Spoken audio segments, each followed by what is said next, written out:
Hello friends, welcome back to Priya Vijay kitchen. நான் பிரியா பேசுறேன். இன்னைக்கு கிட்ஸ்க்கு ஃபேவரட்டான ஒரு சாக்லேட் பார் ரெசிபி தான் பார்க்க போறோம். சிம்பிளா மூணு பொருள் வச்சு ஈஸியா குயிக்கா இத பண்ணிடலாம். இங்க வந்து 2.5 கப் அளவுக்கு டெசிகேட்டட் கோகனட் எடுத்துக்கிறேன். இங்க நமக்கு 1/2 கப் அளவுக்கு கண்டென்ஸ்டு மில்க் தேவைப்படும்.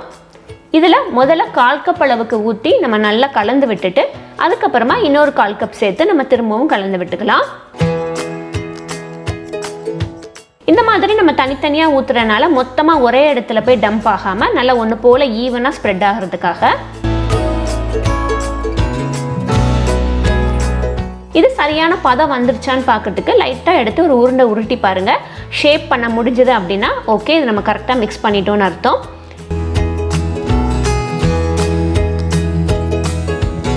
இது ஓரமாக இருக்கட்டும். அடுத்து இந்த மாதிரி ஒரு ரெக்டாங்கிள் ஷேப்பில் ஏதாச்சும் ஒரு டின்னோ இல்லை ஏதோ ஒன்று நீங்கள் எடுத்துக்கோங்க. அதில் வந்து பட்டர் பேப்பர் போட்டு லைன் அப் பண்ணிவிட்டு நம்ம ப்ரிப்பேர் பண்ணி வச்சு தான் அந்த கோகனட் மிக்சரை வந்து அதில் சேர்த்துடலாம். நல்லா ப்ரெஸ் பண்ணி விடுங்க. ஸ்பேச்சுலாக வச்சு உங்களால் ப்ரெஸ் பண்ண முடியல, அந்த அளவுக்கு நல்லா டைட்டாக ப்ரெஸ் பண்ண முடியல அப்படின்னா இந்த மாதிரி ஒரு கிளாஸ் டம்ளர் எடுத்துகிட்டு அதை வந்து நல்லா ப்ரெஸ் பண்ணி விடுங்க. நல்லா டைட்டாக பேக் ஆகிக்கும். நல்லா டைட்டாக பேக் ஆனால் தான் நம்ம பின்னாடி கட் பண்ணும் போதில் உங்களுக்கு நல்லா களையாமல் நீட்டாக ஒன்று போல் நல்லா ஸ்டிஃபாக நிற்கும்.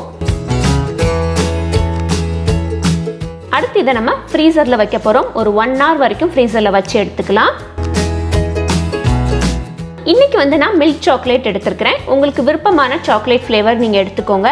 மில்க் சாக்லேட்டு இல்லைனா டார்க் சாக்லேட்டு இல்லை உங்களுக்கு சாக்லேட் கனாஷ் நீங்கள் ப்ரிப்பேர் பண்ணி கூட நீங்கள் சாக்லேட்டு வந்து கோட் பண்ணிக்கலாம்.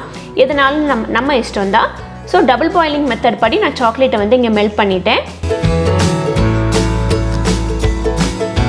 1 hour கழித்து நம்ம ஃப்ரீசரில் வச்சுருந்ததை எடுத்து பட்டர் பேப்பர் எல்லாத்தையும் ரிமூவ் பண்ணி நம்ம இதை வந்து இப்போ ஷேப் பண்ணிடலாம். பட்டர் பேப்பர் போடாமல் நம்ம வந்து அப்படியே போட்டோன்னா நமக்கு வந்து ஷேப் பண்ணுறதுக்கு ரொம்ப கஷ்டமாக இருக்கும் வெளியில் எடுக்கிறதுக்கு. அதனால் கண்டிப்பாக பட்டர் பேப்பர் போட்டு நல்லா அழுத்தி உள்ளே வச்சுருங்க. அடுத்து உங்களுக்கு வேங்கிற ஷேப்புக்கு கட் பண்ணிவிட்டு அதுலேருந்து ஒரு பீஸ் எடுத்து நம்ம ப்ரிப்பேர் பண்ண சாக்லேட் சிரப்பில் நல்லா டிப் பண்ணி நம்ம தனியாக வச்சிடலாம்.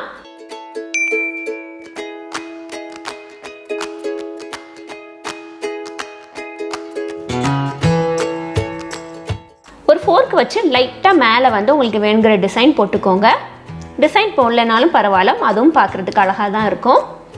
இப்போ இதை நம்ம அப்படியே ஃப்ரிட்ஜில் ஒரு 10 minutes மட்டும் நம்ம வச்சு எடுத்துக்கலாம். அவ்வளோதான், சூப்பரான பவுண்டி சாக்லேட் பார் நம்ம வீட்டிலே ரெடி பண்ணியாச்சு. இந்த ரெசிபியை கட்டாயம் உங்கள் வீட்டில் ட்ரை பண்ணி பாருங்கள். அடுத்து எந்த மாதிரி ரெசிபி வீடியோ வேணுங்கிறத கீழே கமெண்ட்டில் சொல்லுங்கள். பிரியா விஜய் கிச்சன் சேனலை நீங்கள் என்ன சப்ஸ்கிரைப் பண்ணலைன்னா மறக்காமல் சப்ஸ்கிரைப் பண்ணிக்கோங்க. பக்கத்தில் இருக்கிற பெல் ஐக்கானையும் மறக்காமல் ப்ரெஸ் பண்ணிக்கோங்க. தேங்க்யூ. தேங்க்ஸ் ஃபார் வாட்சிங்.